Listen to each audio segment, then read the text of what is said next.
This morning on DC News Now, we're seeing a few sprinkles back out towards the west. Aside from that, a dry start and noticeably warm out there. We're going to be seeing those high temperatures, though, bouncing back upper 60s near 70 later on this afternoon. I'll have more details on how long this warm weather lasts.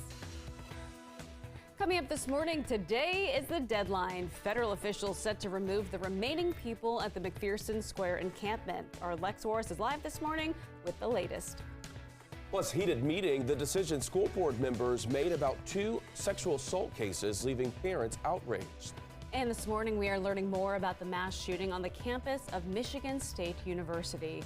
What we know this morning. The station covering all of the DMV. This is DC News Now. All right, at 6 o'clock on this Wednesday morning. Good morning to you. Thanks for joining us. I'm Corey James. Good morning. I'm Tanaya Wright. We're going to start you off with a live look outside this morning as you head out the door. Jackie, some people could see some rain today. Yeah, we're already starting to notice a few of those showers back out towards the north and west. But for DC, we are dry for now. We're tracking the clouds this morning. And we're also noticing those warmer temperatures already out there. We're seeing some locations already starting off right around 50 degrees. The radar, though, a little bit of that green right along the I-81 corridor. But notice that line as it pushed across western Maryland as well as parts of West Virginia, really starting to break apart. So still, again, just a few lingering sprinkles passing by through the morning hours. And we should see those dry conditions because behind that line, we are seeing a clearing of the skies and not only that, a clearing of the radar too. So we'll be watching for that emerging sunshine as we get towards this afternoon. And also with a southerly flow that will allow those temperatures to really warm up. Those temperatures out there right now, upper 40s to right about 50. And yes, it feels a little bit spring-like out there. It will certainly feel spring-like later on this afternoon. By 3 p.m., again, those temperatures approaching 70, but many of us will likely see those highs into the upper 60s this afternoon. Another warm day tomorrow, similar to those temperatures out there for the day today, but we'll see a little bit more cloud cover and also some scattered rain showers on and off through the day tomorrow. More details on the timing of those coming up. But Shanika's here with the on-point traffic update. What do people need to know before hitting the road, Shanika? Well, you got to know that you're going to deal with some delays on the outer loop stretch in Silver Spring right near 29. You're just starting to see traffic volume build a lot. And I am seeing some congestion in the area. Not too bad, though. Do watch for congestion, or more, I should say, right off of 95 through 650. Now over to 270, we have a wheelbarrow in the roadway that fell off of a truck. So we are using, you should use caution.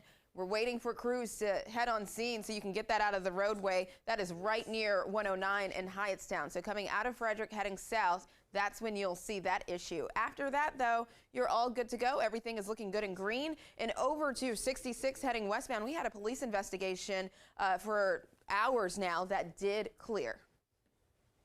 All right, Shanika, thank you. And your need-to-know headlines this morning. Federal officials will begin clearing the encampment at McPherson Square today. Now, it comes after 5 D.C. council members sent a letter yesterday to the National Park Service requesting a last-minute delay. We are live with the latest details in a couple minutes. Happening today, Virginia's 4 p.m. burning law goes into effect today. Now, that means from midnight to 4 p.m., open-air burning is banned within 300 feet of dry grass or wood. The burn ban lasts from February 15th until April 30th. Anyone caught violating that law faces a fine of $500. And Virginia lawmakers making another push to bring FBI headquarters to the Commonwealth. Governor Glenn Youngkin, along with Senators Mark Warner and Tim Kaine, will be in Springfield today. Now, Prince George's County, Maryland, has also been vying for the FBI to move operations there. And President Biden will be in Lanham this afternoon with Governor Wes Moore. The White House says the president will address economic progress and initiatives going forward. All right, well, this morning we are getting new details about the 3 people who were shot in Charles County, Maryland earlier this week. We do know 2 of those people died. This happened along Shelton Court in Indian Head on Monday. The victims have been identified as Xavier Carroll and Amante Green. A 3rd victim is in the hospital still in critical condition. Police say they are still looking for the gunman. They are offering a reward of $10,000 for any information leading to an arrest.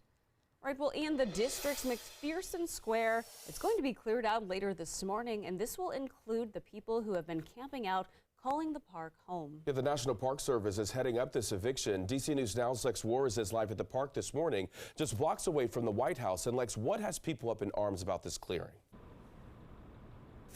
Right, well, the clearing has actually been scheduled for a while now, but it was moved up 2 months. It was supposed to happen in April. Now, the National Park Service says that the reason this was moved up was at the request of the district social services department.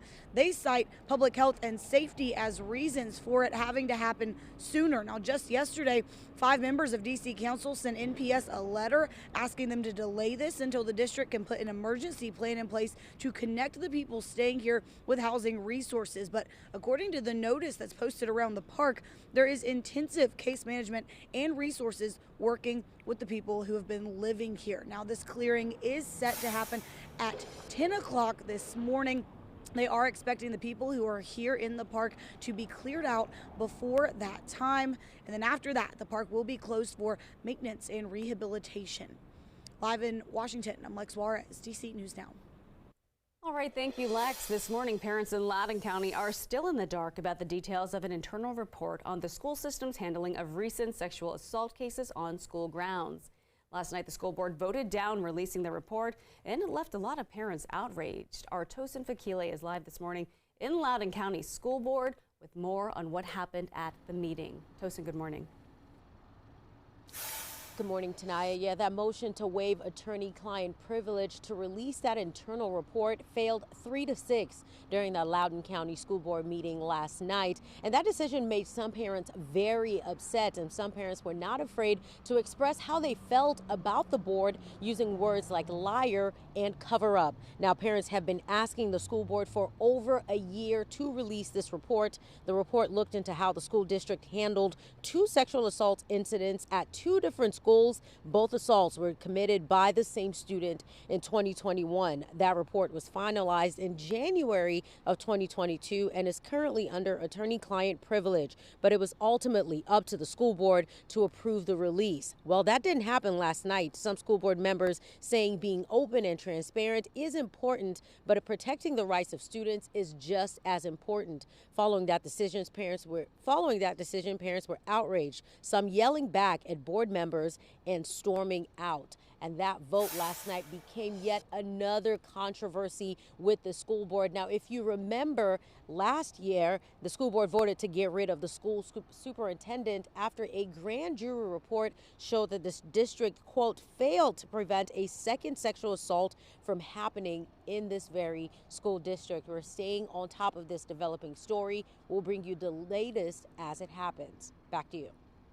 Thank you, Tosin. We have new details this morning about the shooting on the campus of Michigan State University. Police have released the names of the 3 students who were killed. Ariel Anderson, Brian Fraser, and Alexandra Verner were all shot by that gunman.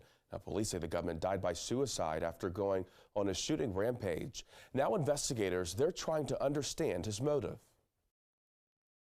I go to classes, the places that everything happened are the places I find comfort in, and now it's a crime scene. University officials say there will be a campus-wide vigil tonight at 6 o'clock. And here in the district, just a day after Michigan State, family members of victims of the Parkland school shooting and advocates spoke yesterday at a vigil marking 5 years after that massacre. The event yesterday was described as a space for healing, but with each new shooting, one survivor told us it can feel impossible to even process the trauma of their shooting. In the recent years since the Parkland shooting, Manuel Oliver, the father of a student killed in that tragedy, led the fight for gun reform, spending the 5-year anniversary here in D.C. lobbying around the Capitol. But as he prepared the Enough is Enough bus for takeoff on Monday night, another mass shooting happened. This time, the one at Michigan State University. It immediately made me think, okay, how is this possible? Like, we interrupt this mass shooting because we just heard there's another mass shooting. Oliver says he wants to see universal background checks for gun ownership as well as permits to carry. The Michigan State University mass shooting marks the 67th mass shooting in the U.S. in the first 46 days of the year. A mass shooting is any incident in which 4 people were killed or injured, not including the gunman. Your time right now is 6:09. Happening now, a transit crisis impacting riders and drivers in Northern Virginia is growing. More than a month after Loudoun County bus workers went on a strike against their company, Keolis, neighboring Prince William County staffers are doing the same. A rally took place in Leesburg in front of Loudoun County Government Center yesterday. Workers were out protesting, sending a message to the county supervisors expressing their frustrations with contract negotiations and the feeling that daily operations are not sustainable. No one from my generation want to work these kind of jobs because they don't pay that good. They're very taxing on my body, like my neck, my back, my knees, everything hurts. No progress today, and I don't see any progress in the near future, to be quite honest with you. And Keolis responded to the strike with this statement, saying in part, quote, "We look forward to continuing productive negotiations with our labor partners on a contract that supports the professional and personal development of our valued team members."